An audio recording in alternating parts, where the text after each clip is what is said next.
year, I get a chance to share with you my thoughts for 20 minutes, okay, for what it's worth. I'm a regular guy, I'm an insurance guy, but I get a chance to share with you my thoughts. And I, by the way, just so you know, I don't prepare any of this message. And one reason I don't prepare it.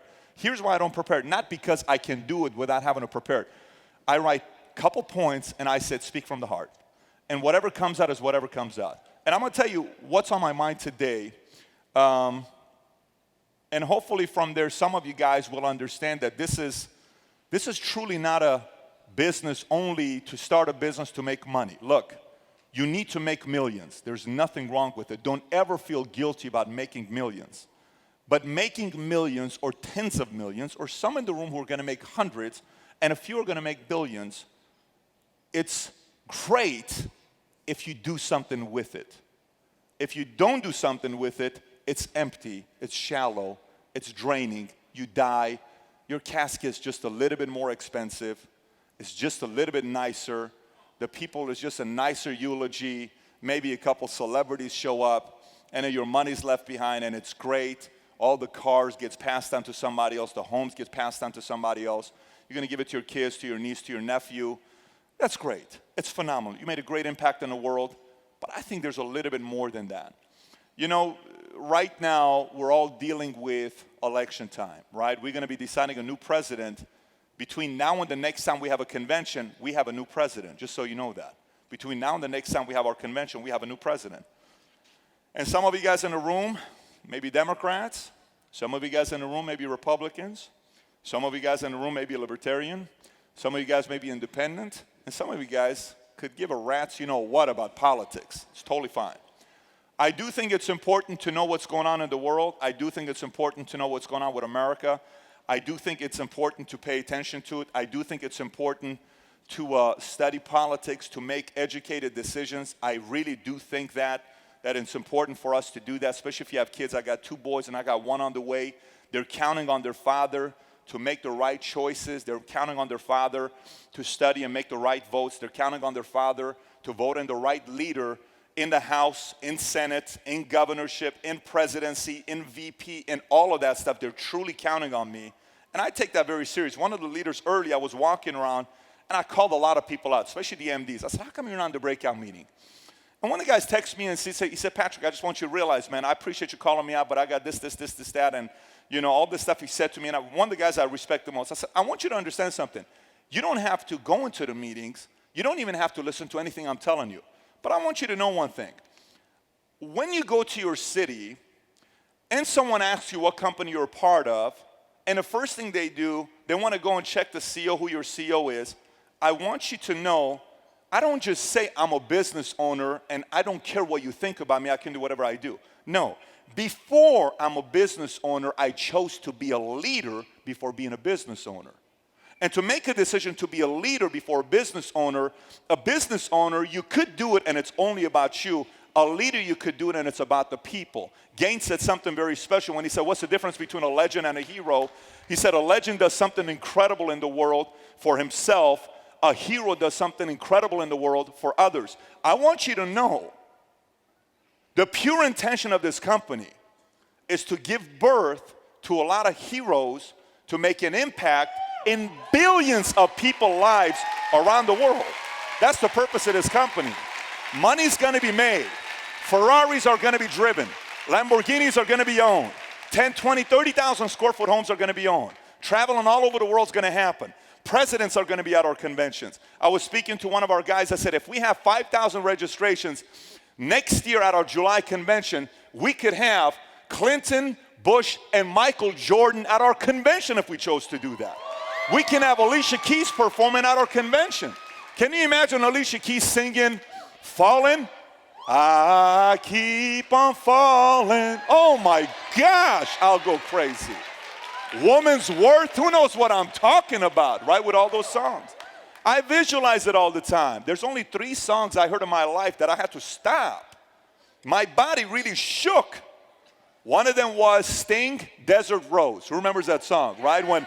When Chet Bame said what he said, and then all of a sudden I stopped. I said, what was that all about? I came back from the kitchen. I'm broke living in Granada Hills with my dad, my sisters. I'm like, who is that guy? and he's doing the whole voice. If I do it right now, all you guys would walk out, but you know which one I'm talking about, right? And I said, I literally stopped. The other one was Wycliffe and Carlos Santana, Maria. Who remembers that? Remember that one? That's a whole different story, right? I heard that. I said, my goodness, man, that's a good song. And then the other one was Fallen with Alicia Keys. Babe, I have to tell you, that song had a big impact on my life, right? That song was a song. Anyone remembers the first time you heard Alicia Keys sing Fallen? Her voice is angelic, man. It's amazing. I want to sit literally right there and listen to her sing to all of us. 3 songs is all I want. You know how much that's worth? $250,000. I want to pay for that. Can you imagine you invite people to a convention? Can you imagine you invite people to a convention and you say, oh, by the way, at our convention, it's going to be President Clinton, Bush. Why are you having both of them? Screw it. We like to confuse ourselves. We brought both of them, you know, and on top of that, we're going to have Jordan be there, and we're going to have Alicia Keys perform a few songs. Is this a concert, or what do you guys do? We sell life insurance, but come on down, bro. So, can you imagine that invitation, right? So look. All this stuff said and done, I started with politics. I told you this stuff. I want to wrap it up here for you to be thinking about this. Politicians are great at selling us. They're very good at selling us. I think media is 10 times better than politicians at selling us. And I have lived in different economic systems. I have. I lived in a family where my mother believed in communism and my father believed in imperialism. I am going to be telling this story till someone stops me from telling this story.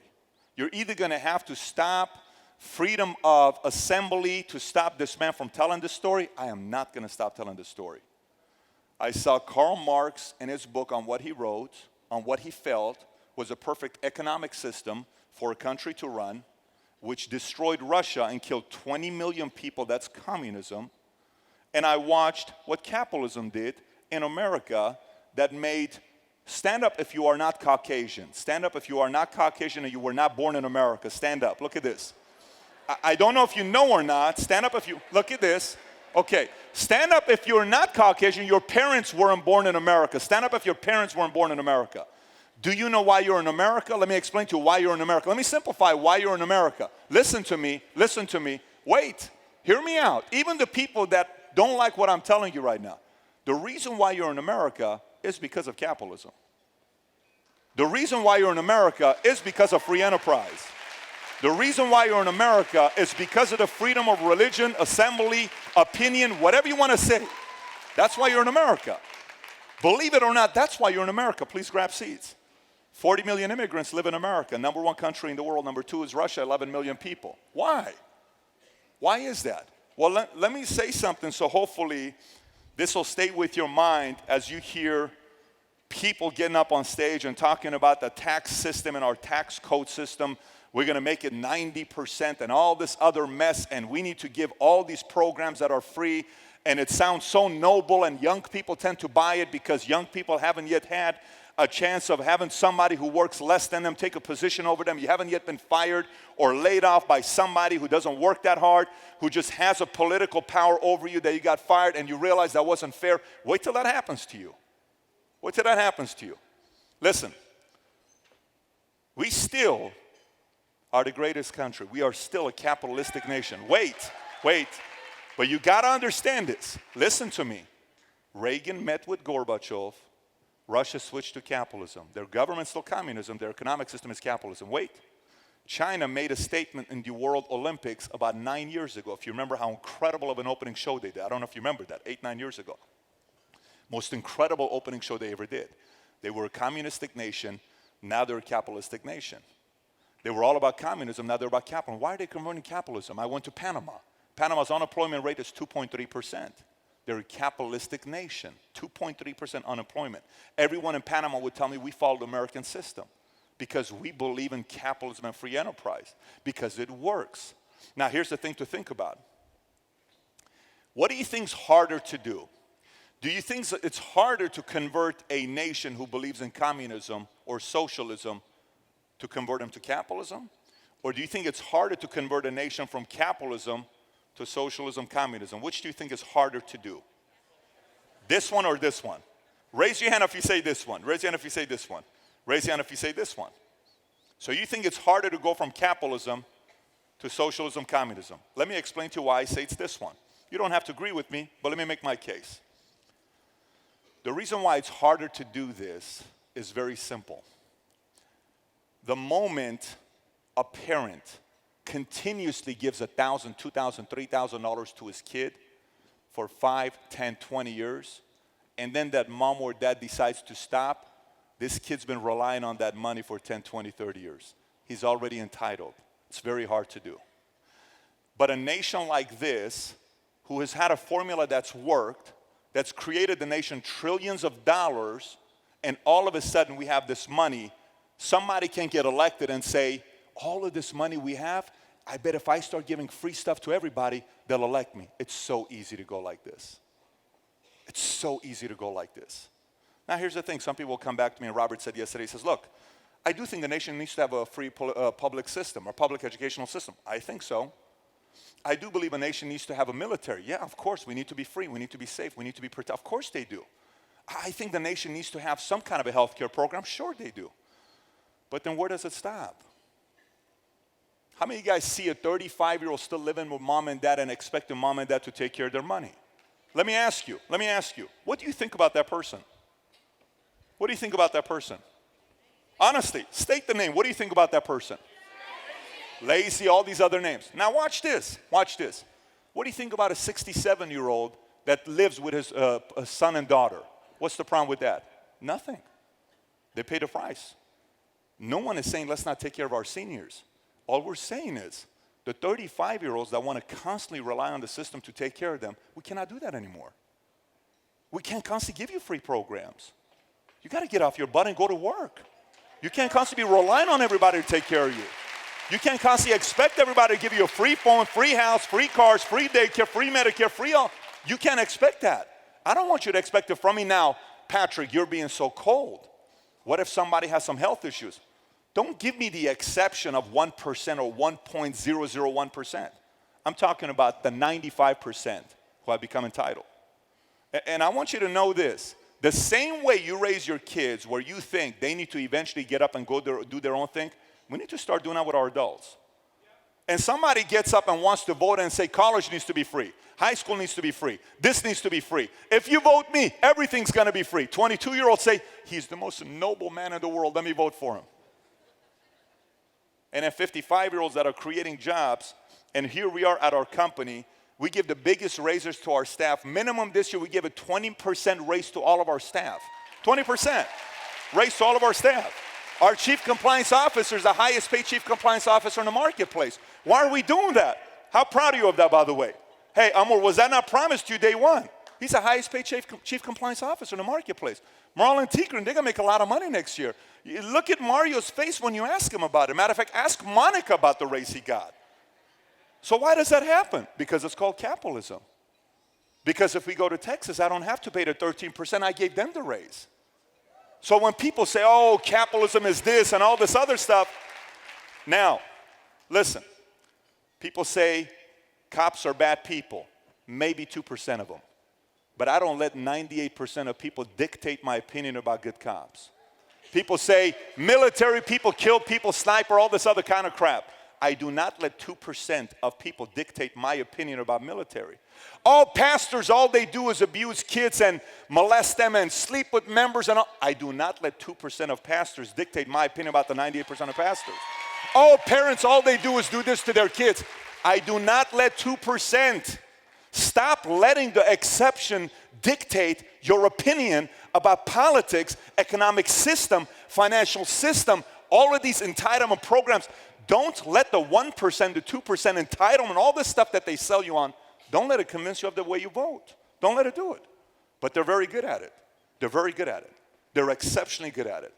And unfortunately, I only have control over so many people I can influence vote-wise.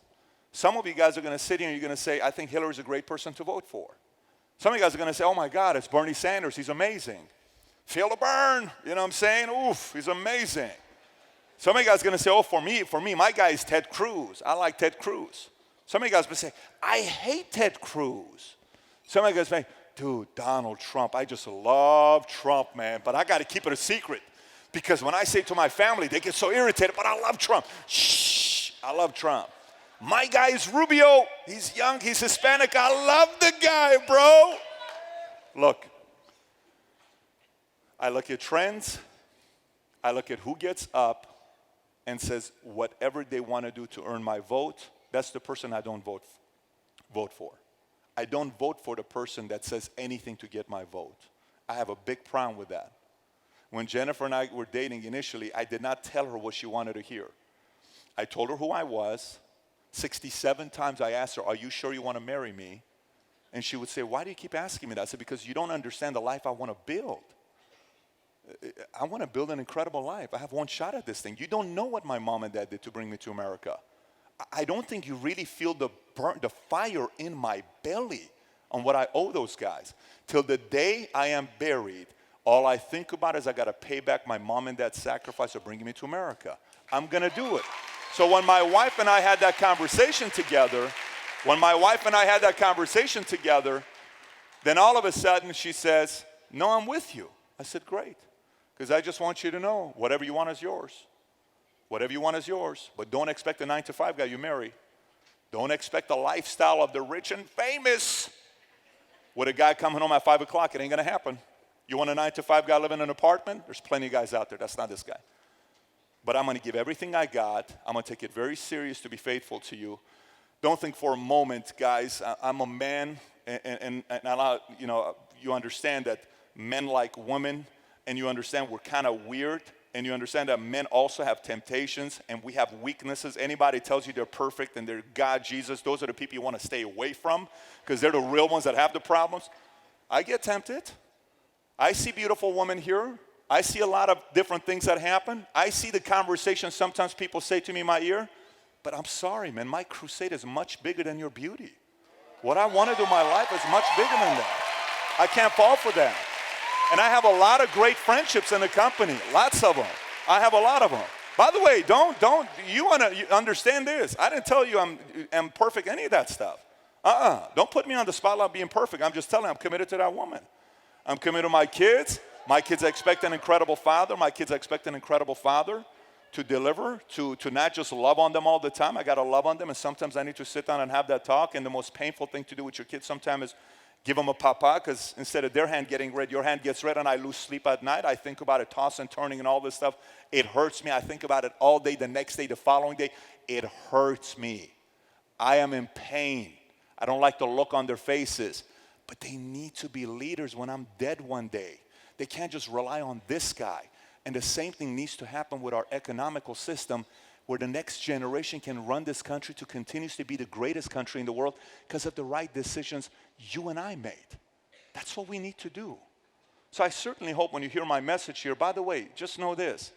If you're in the room, you're someone's father, husband, wife, auntie, the smart uncle. You know the smart uncle that has a lot of degrees that's broke. If you're one of those guys, whatever, it's totally fine. You're welcome here as well. We have good people here. It's really not the company that we just want to make money and do all that stuff, okay? We cannot help ourselves from talking about this. So if anything I just said is important to you, I just want to encourage you tonight to realize that you got to make money. The only reason it's very important to make money is to what you're going to do with the money. The other reason why it's important to make money is your microphone gets bigger. People listen to you. You have credibility. People tend to listen to people with money. You got to make money for that reason. You got to have a few million in the bank. You got to have that stuff because it validates your voice, your opinion about things. They just listen to you more. But I have a very simple vision. It's bringing back the free enterprise system and hope to American families. Until the day I'm dead, I'm going to be talking about this. No one can stop me from talking about this. I'm going to continuously inspire people and encourage people. And with the help of our leaders, we will continuously encourage other people to take the risk of becoming an entrepreneur and challenge them to step up and realize the moment you start making money on your own, your dreams will come true. You will look at yourself in the mirror and say, I am so proud of you. Your wife's going to say, babe, I married a total stud. Your kids are going to say, my daddy's my hero. My mommy's my hero. Your grandkids are going to talk about you forever. Your great-grandkids are going to have a picture of you on the wall saying, I want to be like my grandma. I want to be like my grandfather. And when you're dead and we're dead in heaven, I don't know if Jesus or God is going to have wine or not. I hope he has some wine because I heard some stories in the Bible. He likes wine. Let's just say he's got wine. We're going to sit up there and we're going to be all wrinkled up. Maybe you're going to be young again with nice muscles. I hope they have that like in, good gyms. It sounds like everyone's going to look good, so there's probably like nice gyms and yoga and some of that stuff in heaven. We'll see what's going to happen. We're going to sit there and we're going to say, hey, bro, it's my kid. Look. Did you hear what he just said? What did he say?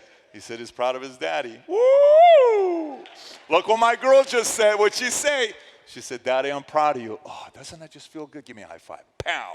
That's going to be heaven for us. That's the life I signed up for. Which life you want to sign up for? If you want to sign up for that life, let's go change the world together. That's what we want to do with PHP.